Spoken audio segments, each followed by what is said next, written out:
వృషభ రాశి.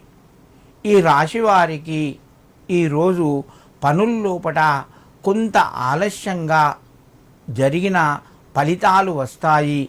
మిత్రుల ద్వారా శుభవార్తను వింటారు. ఈరోజు ఉద్యోగస్తులకు కొంత కలిసి వస్తుంది. ఆనందంగా గడుపుతారు. ధనానికి సంబంధించినటువంటి వ్యవహారాలు, ముఖ్యమైన నిర్ణయాలు తొందరపడి తీసుకోవద్దు. ఆలోచించి నిర్ణయాలు తీసుకోండి. మీకు ఈరోజు రుణం కూడా అప్పు చేయవలసిన పరిస్థితి వస్తే ఆలోచించుకొని తప్పనిసరి అయితే తప్ప మీరు రుణం చేయకూడదు. రుణానికి వెళ్ళవద్దు.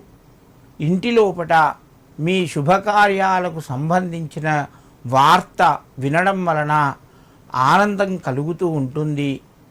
మీ ప్రయత్నాలు కొంత ఫలిస్తాయి. మిత్రుల సహకారం ఉంటుంది. వృషభ రాశి వారు ఈరోజు నవగ్రహ స్తోత్రాన్ని చదువుకొని దీపాన్ని వెలిగించి సమర్పించండి. నవగ్రహాలకు మరింత శుభయోగం కలుగుతూ ఉంటుంది.